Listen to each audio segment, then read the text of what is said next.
Hey, morning, people.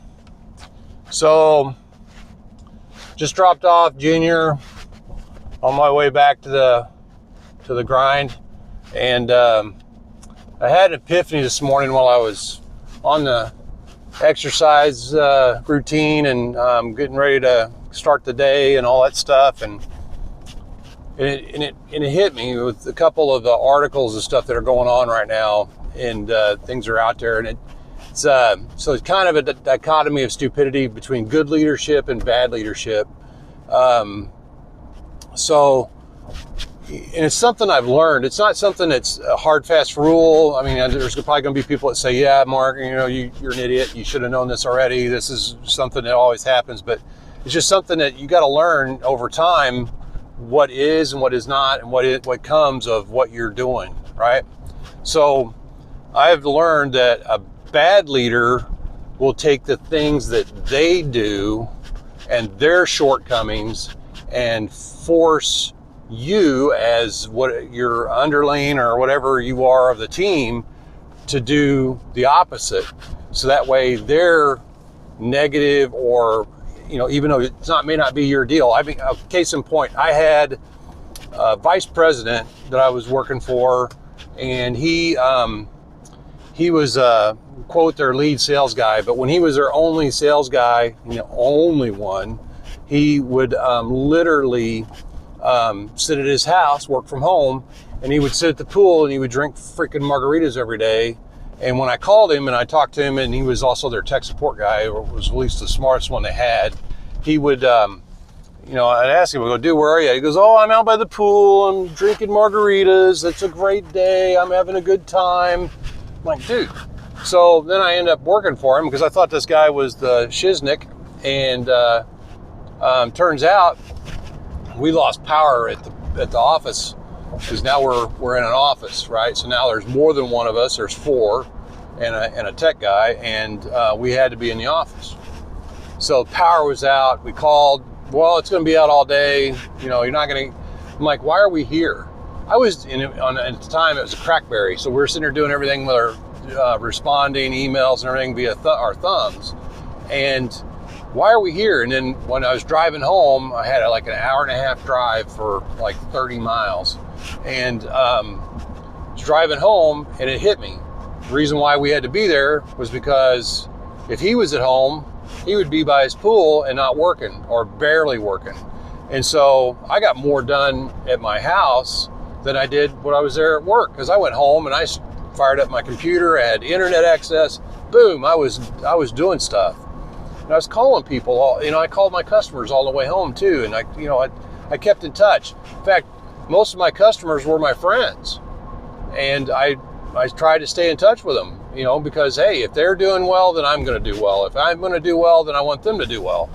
So that was kind of the deal. And then I went to work I've had the blessings to work with some ex-military people, and I had two lieutenant colonels that I had the honor to work with. I've had a lieutenant Navy. I've had a lieutenant commander from the Navy that I respect very well. I've had a ton of people that I've had the ability to learn from. And one of the coolest things is that if you're going to be a leader and you're going to learn and you're going to encourage your people, yeah, this one thing that you do is not very good, and and you don't like to encourage other people to do that same thing, but find those things that other people do well and encourage them to do that. I mean, so don't be afraid to let people stretch their wings a little bit. Now, there's going to be that time when that person is going to be just like you, have the same shortcomings that you do, and that's like, hey, look, be honest. I have the same problem. Don't let that thing be your weakness. I mean, part of the reason, some of the things I'm going through right now is I love food, right? And so if I had my way, I would be 1,000 pounds. But I'm also working on that, and that's one of the things that I'm working on changing up here, is to fix my stuff. So I'm losing weight. I'm getting better. I want to see my son married. I want to see my son have a great life, and I want that opportunity to be a part of that. And so, and my wife too. And so I'm working on those things to make it better. Now, you have a choice. You know, find those things that you're afraid of or that make you less capable, and exasperate those feelings and things in other people. And that's only going to make you a bad leader. Now, here's an example why. I believe politically, what's going on right now, this guy with this FTX thing, I don't care about his name. I don't care about what he's doing. He stole money from people. And, you know, then all of a sudden it starts to come into play, the big story. So why are we having 87,000 IRS agents? Not that IRS agents are bad, not the people that are doing the work are bad, but why are we adding them? Okay, so the point is, I mean, because they got a job, it's just a job, okay? But the point is, they knew this was coming. So they knew he stole money. They knew he was giving them money that he did not have. And so they're going to put 87,000 IRS agents because they think everybody is stealing money. Okay, there's not that much money in the world to have. Now, okay, granted, you could argue the fact that Gates, who's a worthless, you could argue the fact that Elon Musk and Bezos and all those guys could, you know, basically give up their fortunes and everybody would have so much money, but then what would happen? I mean, the transition to a Star Trek lifestyle, which means everybody does the work for the good of the people, does not necessarily go through in a way that makes it where that's a painful transition. And in fact, in one episode, I believe of Star Trek actually talked about it, where they have back on Earth, people in a certain time period had to die. And that, if you listen to Bill Gates' philosophies of how things are going, that's what he's talking about. He goes, it's going to get worse before it gets better. And he's trying to control farmlands for the reason that he doesn't want us eating meat. He wants us eating grasshoppers and everything else, which, okay, fine, I get it. That's your opinion. Everybody's entitled to it, but it's not mine, okay? So I'm going to figure out a way to figure out my stuff, not his stuff. But the point is, people tend to, when they get in their first step of leadership, focus on the things that they don't do well and exasperate those in other people, when what they should be doing is encouraging other people to do better than what they're doing, okay? So that way things can kind of go on from there. So you gotta, you're only as good by the differences of your team, right? So if your team is always like you, then you won't surpass. I can say that because I went into a company and I was working we were managing, I started back, it was like a 20-year reset in my resume, and it was, and I worked my way back up to where my last point of leadership was when I worked in another state, another facility, and I had an awesome team. The core of the team was awesome, and but we all had different opinions, different things, and different ideas. And we took over the company. It used to be, that's no big deal. It was an interior, it was an aircraft completion center. And so it was an interior-led company. And after 2 years, one of the directors, VPs, and I forget who the other person was, but it was an HR person, that's what it was. They said, how come 2 years ago, Mark, that you guys went from, this is an interior-led company, now it's an avionics-led company. Why is avionics setting the pace for everything that's going on in the company? And the problem with that is that even though my team was doing awesome, and it sucks because the company went out of business, but again, that there's a team inside of a team inside of a team. And if one team's holding up the boat, but the other teams are not, you're still going to sink. Okay. You gotta realize that. So keep in mind that you gotta look at the big picture. If the team is a team and everybody's doing what they should be doing, That's great. And all their team, and it shouldn't have been avionics-led company. It should have been a company-led company. It should have been led from the top. But I would go into the president and CEO of the company, and I'd talk to him, and he goes, hey, I want you to do business with these guys over here. I'm like, okay, well, how do you want us to do business? Do you want it to be a PO? Do you want it to be a lateral? What? So we'd sit there and we'd have this discussion. He's like, I don't know, just figure it out.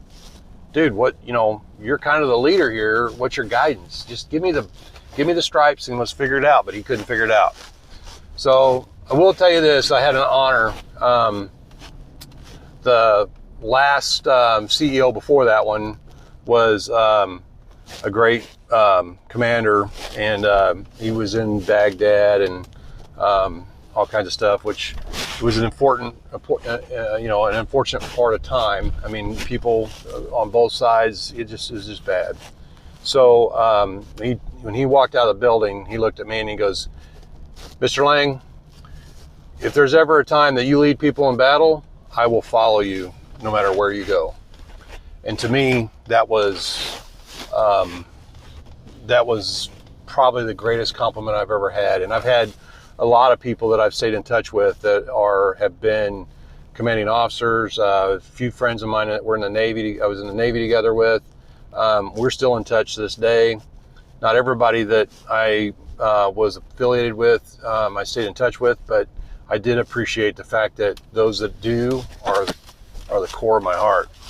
And those lessons and those things that we do you have to appreciate. So just thinking about the IRS and what's going on with this FTX thing, and look where the money he took and went out there. I don't care if it went to the Democrats, but bad leaders will focus on the things that they do bad and try to make everybody accommodate into their bad behavior.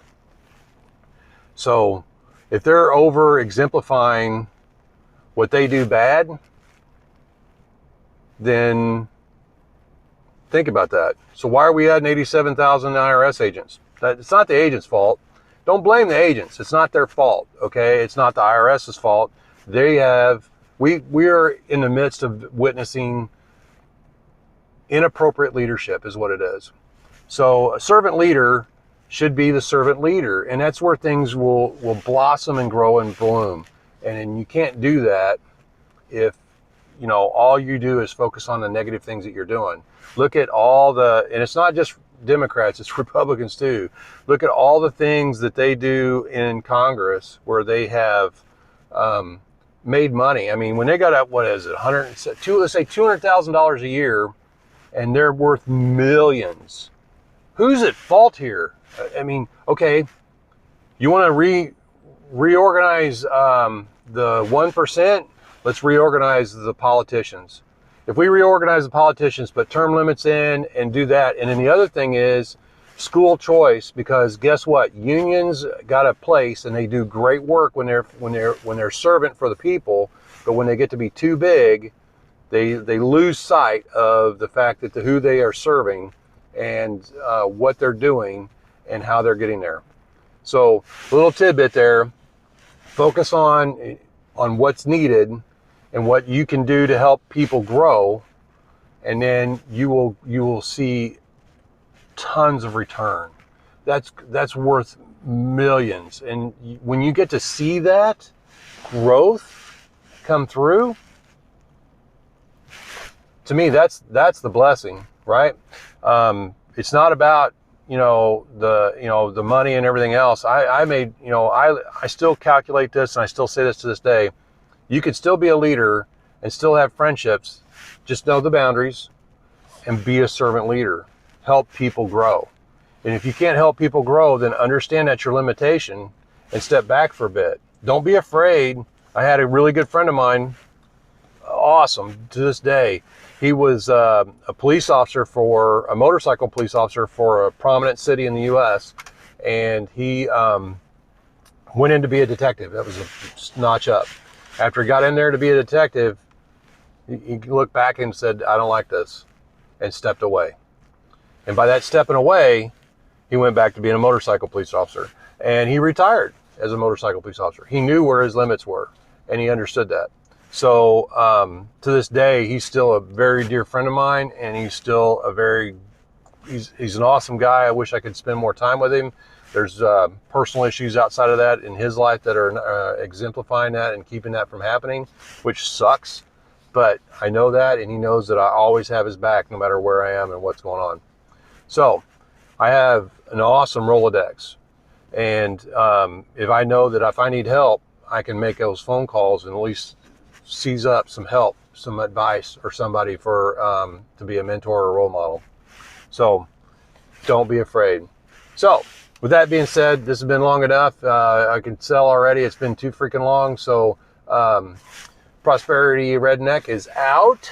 One of these days when the rain stops and I get back to my project, I'll get that on and we'll get back to doing that, and I'll let you guys see what's going on with that. And you all stay safe, stay prosperous, and have a great week. Talk to you later.